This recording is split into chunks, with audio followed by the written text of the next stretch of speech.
नमस्ते दोस्तों, स्वागत है आपका हमारे चैनल पर। हाल में आई साउथ की एक मूवी मिराज। ये एक दिलचस्प और मिस्टीरियस मूवी है। ये फिल्म सिर्फ एक रहस्यमय थ्रिलर ही नहीं, बल्कि दर्शकों के साथ दिमागी खेल खेला जाता है। चलिए शुरू करते हैं। इससे पहले मूवी यदि अच्छी लगे तो चैनल को लाइक और सब्सक्राइब जरूर करें। फिल्म की शुरुआत में हमें दिखाया जाता है एक व्यक्ति जो ट्रेन में जा रहा होता है। उसका नाम किरण होता है और दूसरी तरफ एक लड़की दिखाई जाती है जिसका नाम था अभिरामी। वह एक समझदार, स्थिर और भावनात्मक रूप से मजबूत लड़की है। अभिरामी नौकरी की तलाश में शहर में फाइनेंशियल कंसल्टेंसी कंपनी में काम करना शुरू करती है और उसके बाद हमें दिखाया जाता है कि वो पास के होटल में खाना खा रही है। और जब खाना खत्म कर लेती है तो अचानक उसे याद आता है कि उसके पैसे और मोबाइल दोनों घर पर रह चुके हैं। जब होटल वाले उसे जबरदस्ती पैसे पे करने के लिए बोलते हैं तो उसी समय ये बातें किरण सुन रहा होता है और वो अभिरामी के मना करने के बाद भी बिल पे कर देता है। अगले दिन जब अभिरामी कंपनी में काम कर रही होती है तभी वह किरण को वहां देखती है। असल में वो उस कंपनी का सभी अकाउंट को हैंडल करने वाला उसका सीनियर होता है। यहीं से उनके बीच लव की शुरुआत होती है। दोनों एक दूसरे को पसंद करने लगते हैं। उसकी शादी किरण से होने वाली है और उनकी सगाई भी हो जाती है। फिल्म इस शुरुआती हिस्से में दर्शकों को यह महसूस कराती है कि अभिरामी एक आम लड़की है, लेकिन उसकी शांत दुनिया जल्द ही बिखरने वाली है। किरण का काम फाइनेंशियल कंसल्टेंसी से जुड़ा है। वह अक्सर फोन पर किसी महत्वपूर्ण बात में उलझा रहता है। कई बार वह अभिरामी को यह नहीं बताता कि वह कहां जा रहा है या किससे मिल रहा है। अभिरामी इसे शुरू में गंभीरता से नहीं लेती। अचानक एक दिन क्या होता कि किरण अचानक लापता हो जाता है। अभिरामी उसे फोन करती है, मैसेज करती है, कोई जवाब नहीं। वो उसके दोस्तों और ऑफिस में पता करती है, लेकिन कोई कुछ नहीं जानता है। पुलिस की तरफ से शुरू में इस मामले को गंभीरता से नहीं लिया जाता है।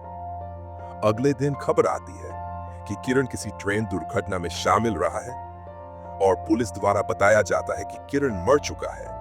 उसकी बॉडी को किरण को दिखाया जाता है।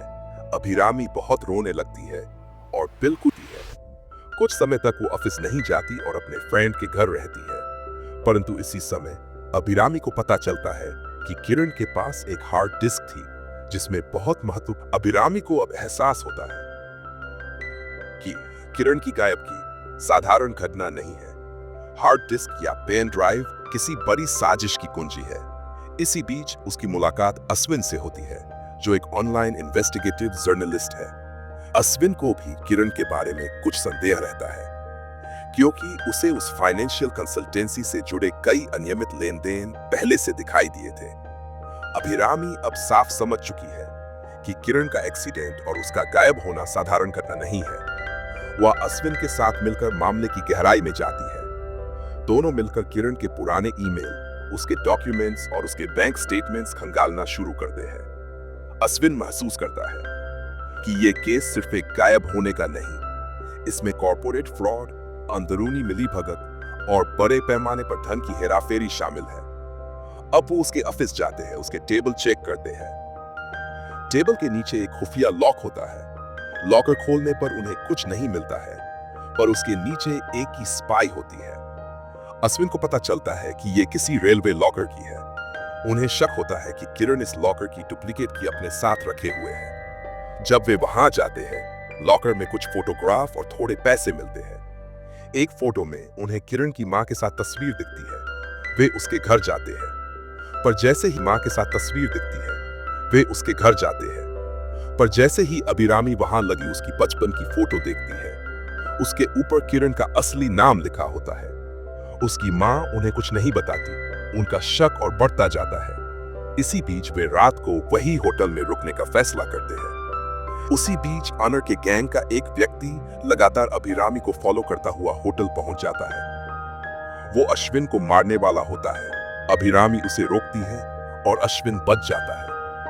अब उन्हें एक फोटो में किरण का पास में ही घर दिखाया जाता है, जहां वो कभी कभार आता था। जैसे ही वे वहां पहुंचते हैं, वहां कोई पहले से रहता होता है। अंदर घुसते ही बाहर से कोई दरवाजा लॉक कर देता है और घर को आग लगा देता है। अश्विन और अभिरामी बहुत मुश्किल से बाहर निकलते हैं और अभिरामी बाहर बेहोश हो जाती है। जब उसे होश आता है तो अश्विन को पता लग जाता है कि किरण मरा नहीं है, वो जिंदा है। आग उसी ने लगाई थी। अभिरामी को अब विश्वास हो जाता है कि किरण अभी मरा नहीं है। उसे लगता है कि किरण ने उसे धोखा दिया है। अब वे किरण को ढूंढना शुरू कर देते हैं। असल में अभिरामी झूठ नहीं बोल रही होती।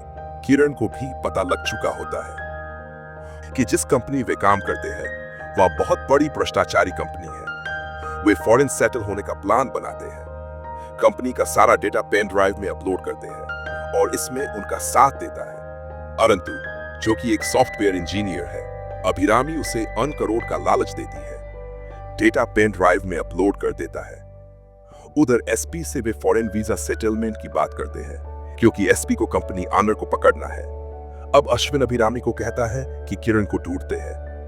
इसी बीच दिखाया जाता है कि पुलिस की गाड़ी अश्विन, अभिरामी और अभिरामी की फ्रेंड तीनों को पुलिस स्टेशन ले जाती है और वे दिखाते हैं किरण की न तो रेलवे स्टेशन पर सीसीटीवी फुटेज मिलती है और न कहीं और जिससे पता लगे कि असली में किरण की डेड बॉडी है या किसी और की। अब पुलिस को शक अभिरामी पर होने लगता है। उन्हें लगता है कि किरण को अभिरामी ने मारा है। अभिरामी की कार उसी वक्त रेलवे एक्सीडेंट वाले स्थान पर थी। इसी बीच अभिरामी पीछे की कहानी बताना शुरू करती है, कैसे उसने किरण को मारा था। अभिरामी जब किरण के साथ रहती थी उसे किरण पर शक होने लगा था। उसे लग रहा था कि किरण कुछ उससे छुपा रहा है। किरण ने उसे फोन करके बुलाया था। जब वह गाड़ी के बाहर निकला था उसके हाथ में रस्सी थी। वह उसका गला दबाकर मारना चाहता था, लेकिन अभिरामी ने उसे मिरर में देख लिया था। वह भाग गई थी। जब किरण को पता लगा वह जंगल में भागा था। अभिरामी ने जोर से लकड़ी का डंडा उसके सिर पर मारा था। अचानक किरण मर गया था। अभिरामी डर गई थी। उसने उसकी लाश को घसीटकर नदी में फेंक दिया था। जहां रेलवे हादसा हुआ था, एसपी उनसे बात करता है कि किरण अभी जिंदा है, उसका डीएनए उस डेड बॉडी से मैच नहीं होता है। अभिरामी बच जाती है। एसपी ये भी बताता है कि उसकी फ्रेंड जिस कंपनी में काम करती थी, कंपनी के दबाव में आकर अब कंपनी ऑनर की जासूस बन गई थी, लेकिन अब अपनी गलती सुधारने के लिए वह अभिरामी की टीम में है। इसी दौरान एक अननोन नंबर से किसी ने मैसेज किया था। वह जीपे पर टास्क कर अपना मैसेज टाइप कर रहा था क्योंकि उसे ट्रेस होने का डर था। इसे पता लग गया था कि पीके ने उसे 1 करोड़ का लालच देकर फंसाने की कोशिश की है। वह डर गया था, सिम निकालकर फेंक दिया था। वह व्यक्ति अरंतु था। अभिरामी उस मैसेज का जवाब करती है और अरंतु को एक लोकेशन पर मिलने बुलाती है। वहां अरंतु बताता है कि इनक्रिप्टेड की उसके पास है और उसके बिना पेन ड्राइव नहीं खुलेगी। जब अभिरामी को यह पता लगता है, उसे लगता है कि अरंतु ने उसे धोखा दिया है, लेकिन अरंतु बताता है कि उसने धोखा नहीं दिया, पर जब 1 करोड़ नहीं मिला तो उसने एन्क्रिप्शन की होने की बात छुपाई थी। इसी बीच पीके के गुंडे वहां पहुंच जाते हैं अरंतु को मारने और एन्क्रिप्शन की लेने। अरंतु भागता है और कंपनी ऑनर का एक आदमी भी उसके पीछे पहुंच जाता है क्योंकि वह अभिरामी की फ्रेंड को लगातार फॉलो कर रहा था। अरंतु और अश्विन उन गुंडों से लड़ रहे होते हैं। इसी बीच पीके का एक आदमी अरंतु को गोली मार देता है। अश्विन और अभिरामी उसे एसपी की मदद से हॉस्पिटल में एडमिट करते हैं। एसपी भी वहां पहुंच जाता है। वह अरंतु को हाई सिक्योरिटी में रखता है क्योंकि वही पेन ड्राइव को डिक्रिप्ट कर सकता है।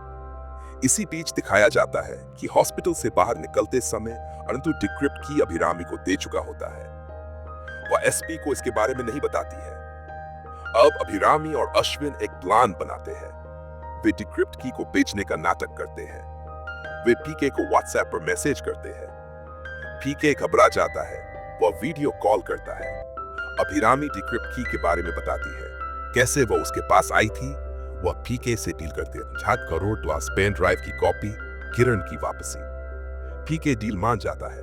वह उसे लोकेशन पर बुलाता है। वहां वह $8 करोड़ की प्रॉपर्टी और पेन ड्राइव की कॉपी ले लेती है। तभी किरण उसे मारने के लिए बंदूक निकाल लेता है। इसी बीच कंपनी मालिक के लोगों को शक हो चुका होता है कि पीके ही गद्दार है। वे भी वहां पहुंच जाते हैं। अभिरामी किसी तरह बचकर भागती है, गलियों में भटक जाती है। गैंग का गुंडा किरण का पीछा करते हुए उसे मार देता है। पीके भी वहीं मारा जाता है। उधर कंपनी अनर अभिरामी से पेन ड्राइव की कॉपी छीनने वाला होता है। तभी पुलिस पहुंच जाती है और कंपनी अनर के आदमी को मार देती है। अभिरामी को एसपी ऑफिस लाया जाता है। एसपी बताता है, कि अभिरामी जो कुछ कह रही थी सब झूठ था।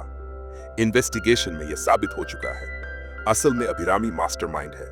उसका पास्ट कत्ल से जुड़ा है। उसकी बहन के साथ गलत हरकत हुई थी और उसने आत्महत्या कर ली थी। दोनों आरोपी लड़के इंडिया लौट आए थे। उसकी मां उसे लेकर केरल आ गई थी। मां की भी मौत हो गई थी। अभिरामी पूरी तरह अकेली थी। वह बेहद मजबूत लड़की है और वह सिर्फ बदला लेना चाहती है। एसपी उसके पास्ट को देखकर उसे छोड़ देता है। अब वह पेन ड्राइव पुलिस को दे देती है। कंपनी एनर पकड़ा जाता है। अंत में दिखाया जाता है कि पुलिस अश्विन की असलियत बताती है। वह किरण का दोस्त था और असली मास्टरमाइंड वही है। अश्विन उसे मारने आता है। दोनों में हाथापाई होती है। अभिरामी अश्विन को मार देती है और इसी के साथ मूवी खत्म होती है। अभिरामी का बदला पूरा हो जाता है।